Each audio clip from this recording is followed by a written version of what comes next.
why is stretching alone not working for you? Often you'll feel really, really tight and uncomfortable, but the reason why we are tight and uncomfortable is not always because the muscle is quote unquote short.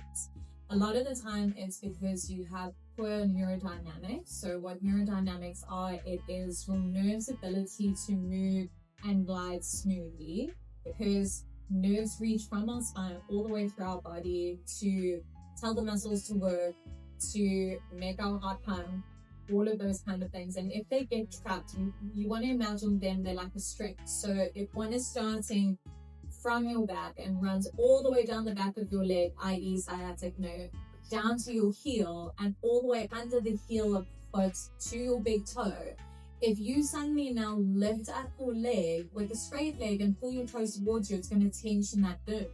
So now if it's getting caught somewhere along the line, you're going to have more tension on one part of it than the rest of it, and that's when you're going to feel that referral. So addressing it by stretching, by trying to lengthen the muscles, is not always going to fix the problem. You need to try and mobilize and move those nerves. And for anyone who has come to a Pilates class, I'm sure you've seen when we start again with our roll downs, which is a nerve tester, because it's essentially incorporating a physio, well, not even a physio, it's a healthcare test that we do called the slump test, and it helps you check for your nerve length and mobility.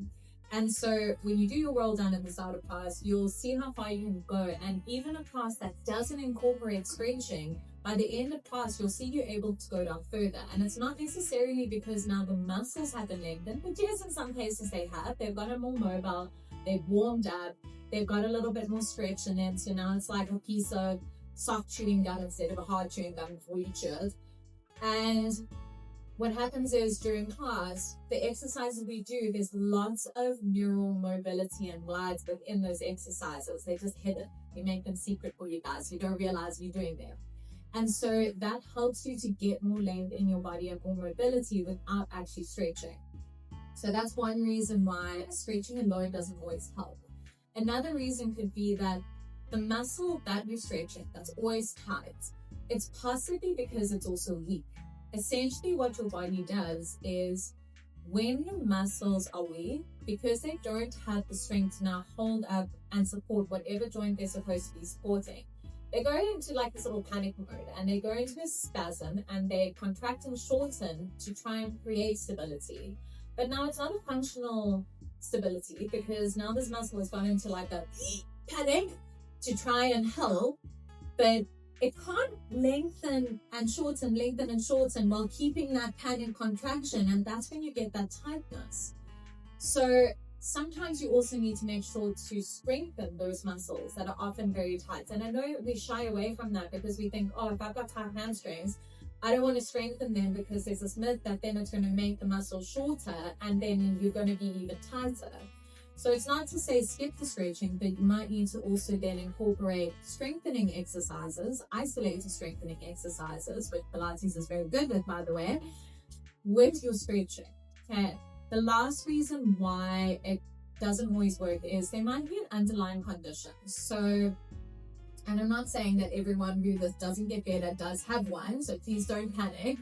But there's certain conditions, like things like hypermobility, where your joints are naturally very unstable, and so your body is automatically going to lock up to try and create stability in those joints. So although you have people that are very bendy and very mobile, I don't know why I have air quotes with that, because they are very bendy and very mobile. It's coming to my next point. They might also be very, very stiff and the muscles very tight, because the body is trying to create stability that isn't innately there. So once again, it's a case of you need to strengthen those muscles to try and create stability so the body doesn't panic and try to get tight to create stability. There are a couple other reasons as well that it could be. You could have something like a leg length discrepancy or scoliosis that you're not aware of. And once again, it's trying to make sure then that you are addressing those. So please make sure you go and see the appropriate person. So if you're doing like 15 to 20 Pilates classes and you're like, oh, jeepers, this is still not getting better, what the heck is going on here? It might be a good idea just to get some advice from a bio, a physio, chiro, whoever you do go and see, just so that you can try to get to the underlying reason why. it is also about consistency. So if you decide to come to class once a week and you are not doing any other form of exercise or stretching during the week, it's probably lack of consistency that's the problem, okay? It doesn't necessarily mean you've got something wrong with you. The body is habitual. You need to be doing things constantly and regularly to see results. Even if it is just a 5-minute mobility drill, strengthening drill, stretching drill every single day, especially if you have like one area of concern that you're like, oh, my left hip is really, really tight, and when I sit, I can't sit like this because this knee is now lifted all the way up. It's something that you need to be consistent with. You're not going to be able to run a marathon if you decide to only do a 5K once a week and then 4 weeks later go run a marathon. Okay. Everything needs to be built up, done regularly, and through progressions to start seeing results. And I think that's the biggest issue that a lot of people have is they go, no, but I stretch this every time I come to Pilates and like, it's not getting better. And I go to gym twice a week and I stretch it when I go to gym. But no, you're only stretching 3 days out of the week. And look, like I said, might not be the lack of stretching that's the issue. It could be something else.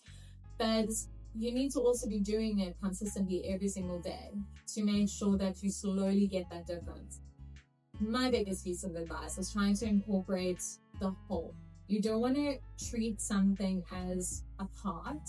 You want to make sure that you are addressing mobility in case there is something that is nerve related, stability, so strengthen that muscle as well, and then you can also work on the flexibility by stretching that muscle. Don't try and do one thing continuously, especially if there's not a result happening, because then there might be something else that needs to be addressed within that. Go ahead and do our body checklist. The link is going to be in the description, and hopefully it can also give you a little bit of guidance.